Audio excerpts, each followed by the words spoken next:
Welcome to Femina's podcast.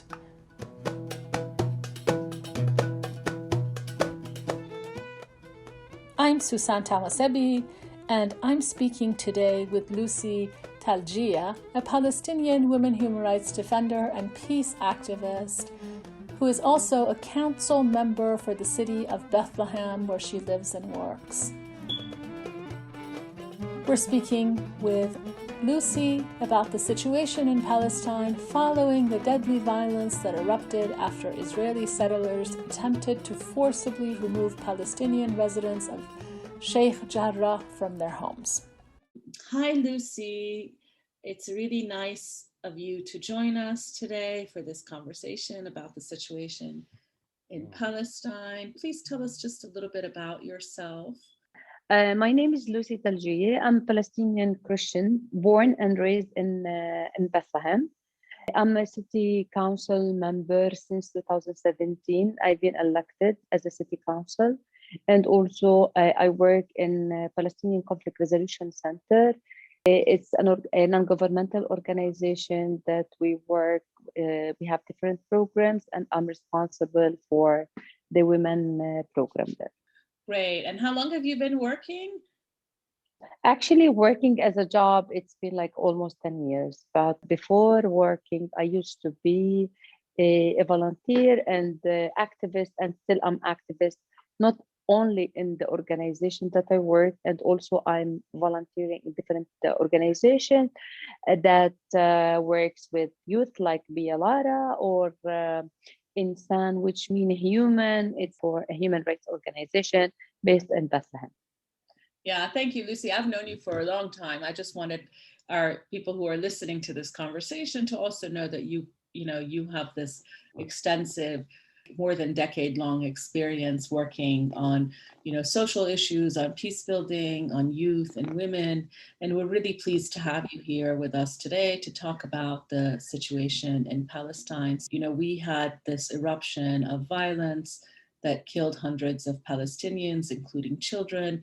Now we have a ceasefire, and perhaps many people, who are observing the situation in Palestine and Israel from a distance think that everything's okay because there's a ceasefire. But there was a lot of destruction, and even before this latest bit of violence, the situation in Palestine and most of Palestine and Gaza was pretty repressive and difficult. Tell us a little bit about the situation in the country right now, and then we'll talk about Gaza as well. I will start greetings to all from the little town of Bethlehem. Actually, the last few weeks were tough on us. It was difficult to see some government backing Israel atrocity. Yet it was encouraging to see the grassroots demonstration worldwide. The unity demonstration by the Palestinian people, not necessarily those in the power, and the resilience of our youth. We want to thank all our friends from many countries who contacted us, demonstrating their concern for our well-being and support for justice. After the ceasefire, the last 2 weeks gave us an opportunity to tell our story and to advocate for the paradigm shift that happens to the world.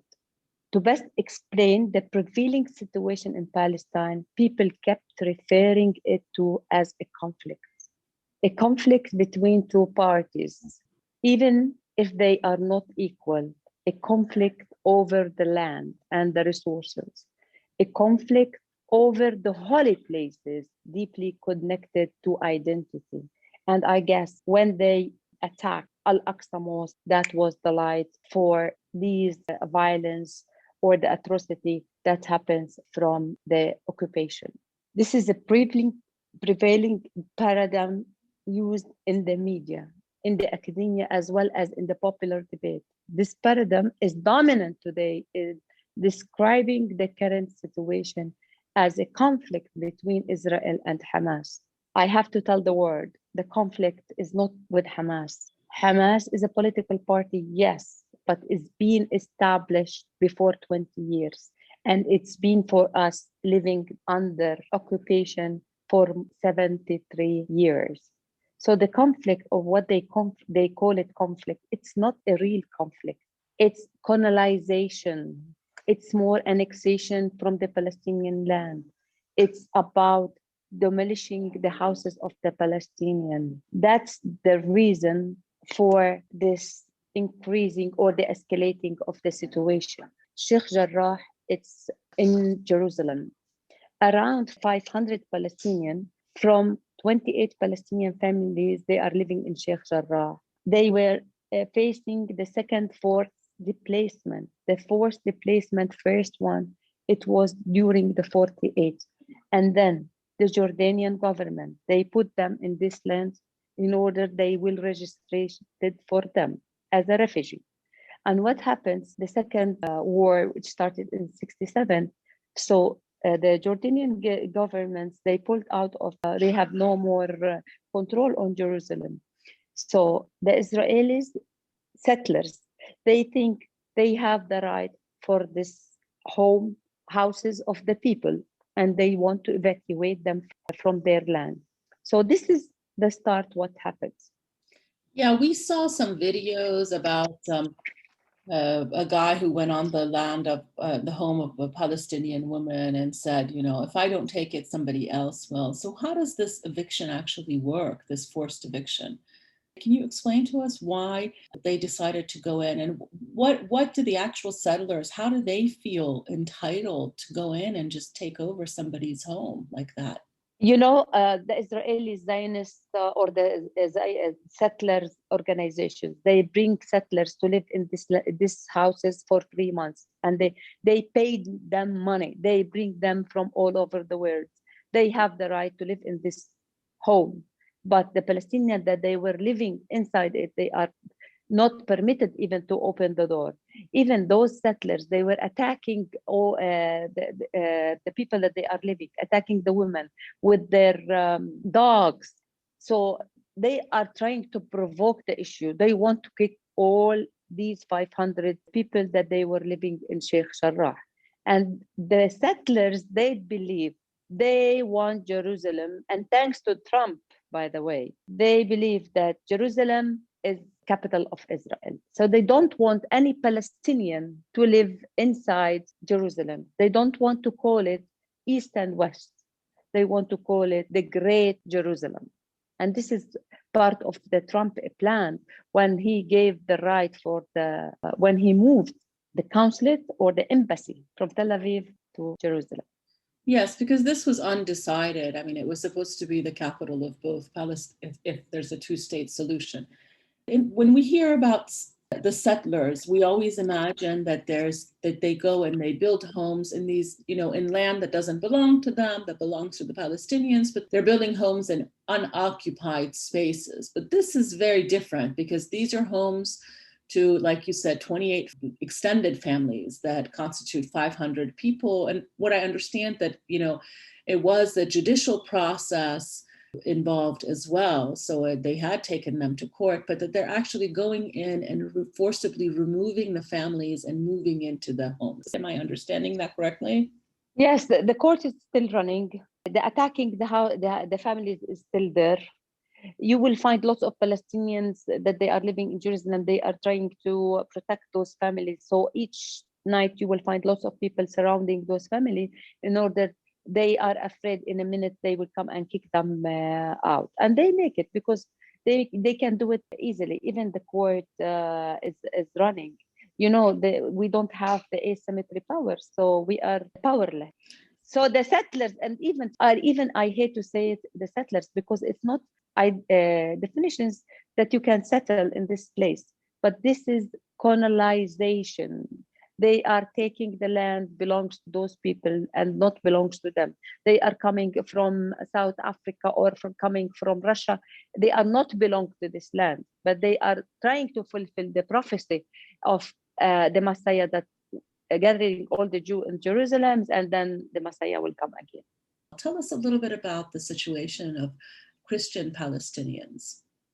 Yes, actually, even the world they doesn't know that the Christian living in Palestine. I remember myself in 2008, I did a speaking engagement tour in the States. And in one of the sessions, I was like introducing myself. My name is Lucy. I'm from Bethlehem, Christians. And one of the questions that I got from them, even they are Christians, they asked me, when did you convert? I said, yes, sir. I converted when Jesus, before 2000 years, when Jesus born in Bethlehem. If you don't know the place where Jesus was born, and there is a Christians that they are living there. So it's such a shame on you if you don't know that there is a Christian living there. We are here, we are living, we born as a Christian Palestinian, and our struggle as a Christians and Muslims is together. We want to end the occupations based on justice for all. That's what our call for the Christians. We, like, as a Lucy, many times when we have like a speaking engagement for the international, I always say it, I'm not telling you to be pro-Palestinian or pro-Israel.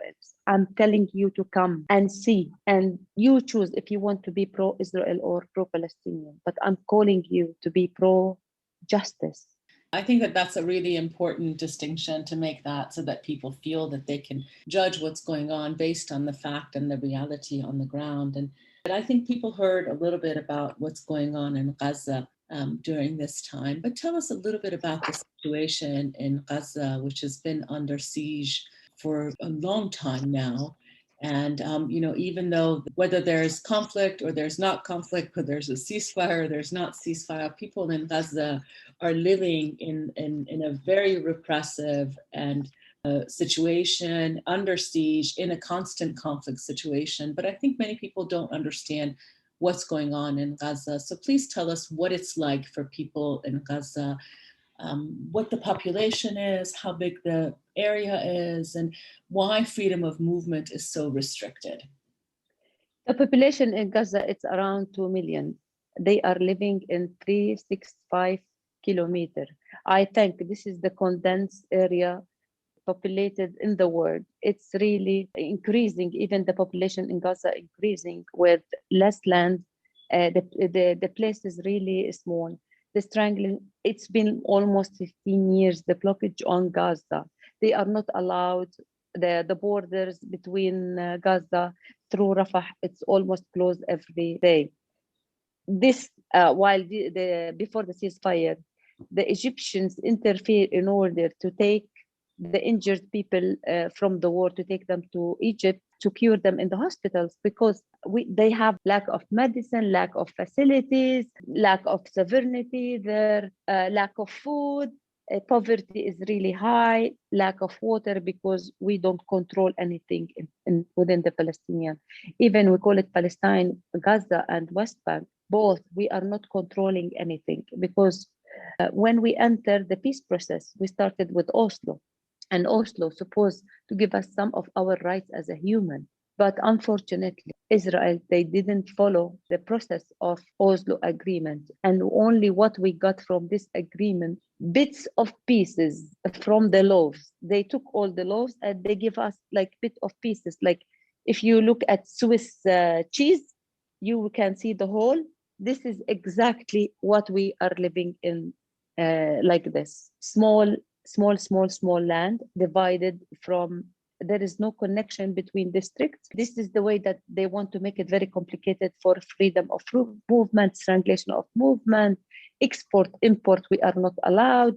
Sometimes through the international, they will allow it. Like many farmers, they plant, especially in Gaza, they are very popular with flowers, planting flowers and tomato, vegetables, some of the vegetables. So when they don't have the market or they cannot export it to other countries, what they can do with the amount. So they can throw it. And that's what happened. Israel is always not permitting them to sell their products sending it outside the country. The medicine, medical supplies, the fuel, energy, electricity, in any minute they don't have. There is more than 2 million people living in this land.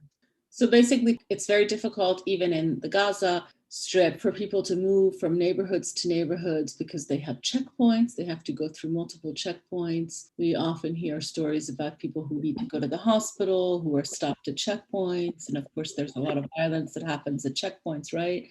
And then Yes. also, they can't export their products, they can't import humanitarian goods such as food and medicine. Is that true? Is that, I mean, am I saying that correctly?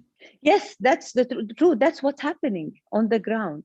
Before a couple of years, I organized a conference because we can't meet people from the West Bank and Gaza, only Jordan or Egypt or in the like different countries with the help of the UN women. And we succeeded to have only 2 women that could succeed to leave Gaza and took part in the conference in Jordan from out of 10 because they need permit and it's really very very complicated process. So that's before a couple of years, not now. What about now? I have a friend, she has cancer. She used to go to Egypt to get the chemo, but because of closing all the borders, she can't leave Gaza. So it's really high risk when it comes to medical relief, treatment in the hospitals, plus lack of electricity. They cut it. And can you imagine cutting the electricity, even during like we are still in COVID? Yeah, you need electricity to put it. So they don't have it even. Yeah, that sounds like a really terrible situation. And so tell us what's happening now with post conflict. Tell us how many people actually died as a result of the latest violence and what's happening to people given the destruction that happened during the bombings and also COVID, like the combination of everything, the blockade, the siege on Gaza, the bombings, the killings, and COVID. The situation must be extremely dire there. Is that correct? I prepared myself with the fact about what the total number. When it comes to total number, who's been killed in Gaza, 192, in the West Bank 13, and Israel is 10. So 205 comparing to 10. People who injured, 1,235 in Gaza and 1,065 in occupied West Bank and East Jerusalem, and in Israel 283. Children, they killed 58 children in Gaza, in West Bank none, in Israel 2. About 17,000 people being displaced and where they are. Thanks to UNRWA that they are giving them a shelter where inside the schools that they are having. Around 500 homes being destroyed in Gaza. And you can see the numbers and the comparison. And when the occupiers saying that we are hitting the the fighters, or yes, the children, 58 children, they are civilians. More than 17,000 people being displaced. They are civilians too. And that's why I'm telling you, it's not about two parties. It's about the atrocity of the occupations that they are using it on us. I mean, the situation with COVID must be a lot more. We hear a lot about Israeli vaccination programs, how good it's been, but how is vaccination happening in the areas that have been occupied by Israel, are under the control of Israel? Are Palestinians in those areas also being vaccinated?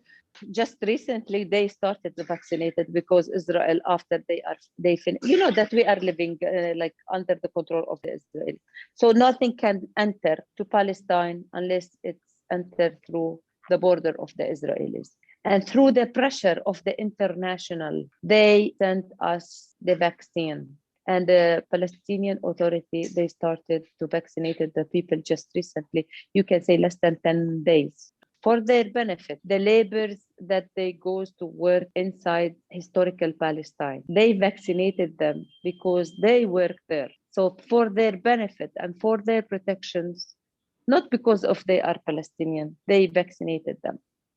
Yes, but we had been hearing a lot about how great Israeli vaccination program was, but very rarely did we hear that the Palestinians, and especially in the areas where there were settlers, the Palestinians weren't being vaccinated. So I'm glad to hear that because of international pressure, that policy has now changed over the last 10 days. That's excellent to hear. What's going to happen in terms of reconstruction in the areas that were recently bombed? What's happening with that? Do you foresee any sort of, you mentioned a UN organization that's giving shelter to people. Are there other international organizations there that can help with the reconstruction? How is that process going, and what's happening to all the families that have been displaced? This is an issue. It's been in like each 5 years. What we don't want again and again. Each 5 years they demolish the houses and they build again. So yes, there is lots of aid. They will want to send it to Gaza in order to have this reconstruction. But what we want as a Palestinian, we want the world to condemn Israel home demolishing, and to take effective and timely diplomatic action to end this policy. We want to end this policy of home demolishing. So if we stop this demolition, the money that it goes to the reconstruction, it will go to different part of other development like hospital, infrastructure, and these things. So if we stop this policy, we don't need the aid of the international for reconstruction again and again after 5 years. So the international community really needs to take decisive action to condemn Israeli actions in demolishing homes. But you know that's very difficult because the US always vetoes any sort of UN against Israel. So how do we go about it? Yes, the people should stop paying their taxes unless they know where their taxes goes for. You know that during the war on Gaza, the state sent an aid for Israel, more than 73.5 million for weapons.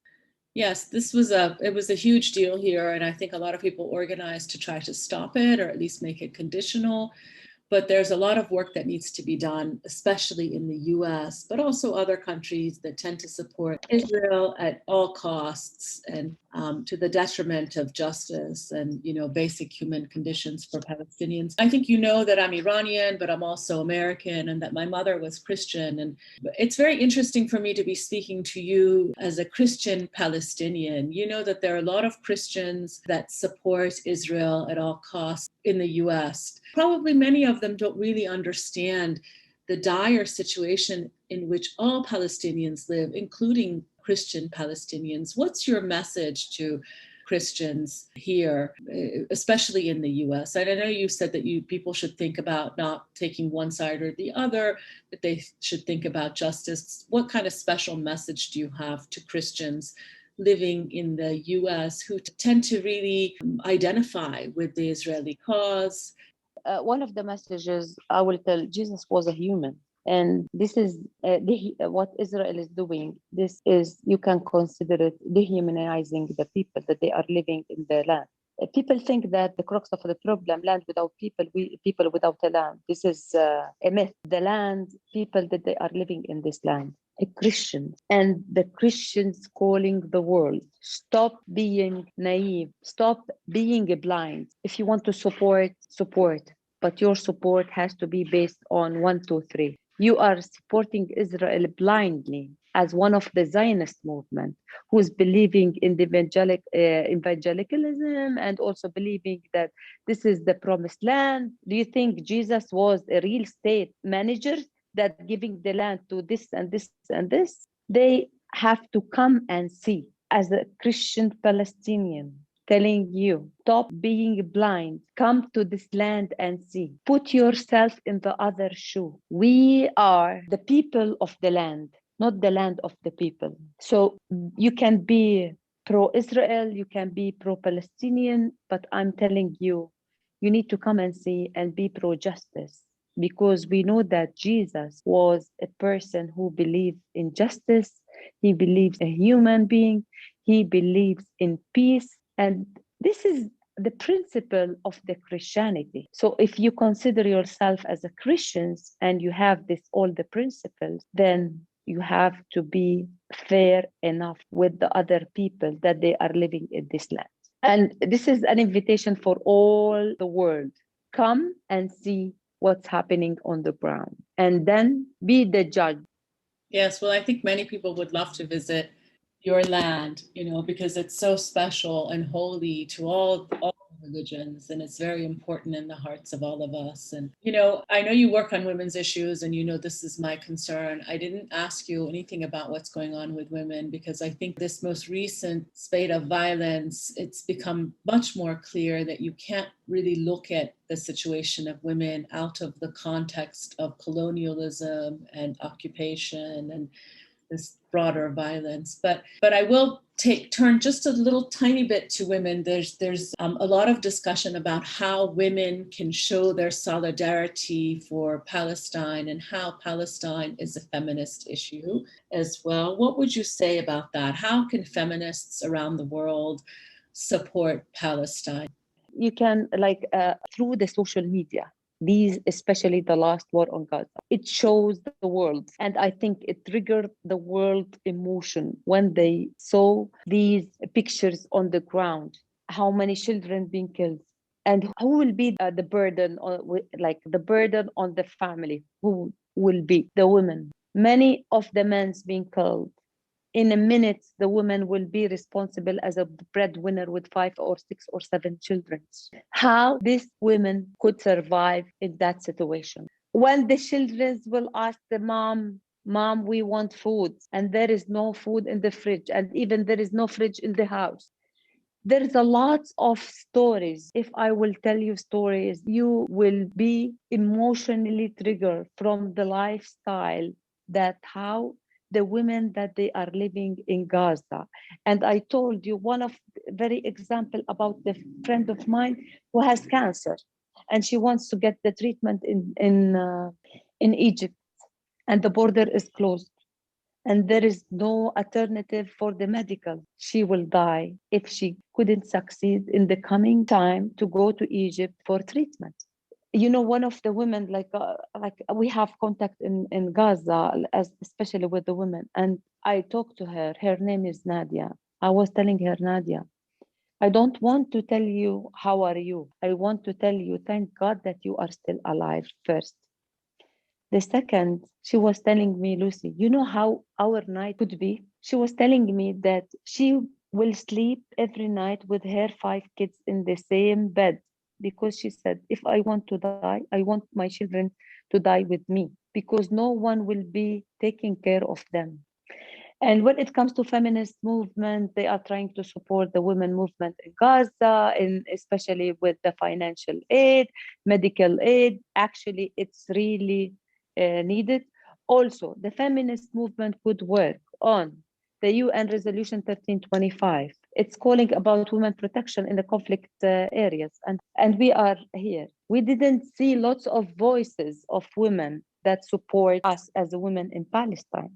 I was waiting to get, like, I get some of the petition or calls to stop the war on Gaza, but it didn't touch or trigger my emotions to see a very strong statement condemning the war on Gaza, condemning what's happening there. So if we are believing in the UN resolutions, why we have it if we don't want to use it on the ground? How we could protect women under war if we don't want to use it, these resolutions in the right time? Well, it's useless. It's true. So, you know, I know Palestinian women are very strong, and I'm very familiar with your activism on multiple fronts, both to prevent conflict, to, you know, to bring about peace, to work in solidarity with, you know, your even Israeli women who advocate peace. That this is a long, long history of incredible activism that you have. We haven't focused as much on it this time in our conversation, but I would love to have a conversation about this with you at some other point, about the kind of activism that Palestinian women are engaged in preventing, gender-based violence, violence associated with conflict, building peace, all of this. And, you know, I'd love to have you back and talk with you again about the incredible work you're doing as a council member in the city of Bethlehem, which is, you know, for many of us, it's a legendary and very holy and, you know, almost holy to the level of mythical city. So it's wonderful to see a woman, my friend, who's a city council member, and I'd love to hear from you at some point in the future about the work that you do and what that entails, and how you got to be a city council member. So thank you so much for joining us for this conversation. We're going to put it on our website and share it, and hopefully with your help, share it broadly, both with our constituency in the MENA region, but hopefully with a lot of people in the US who would find your perspectives interesting. Thank you, Lucy. Thank you, Susan, for giving me this space to talk about what's happening in Palestine. Thank you for joining us for this episode of the Femina podcast. Please stay tuned and follow us for more interviews with women human rights defenders and feminists from the MENA and Asia region.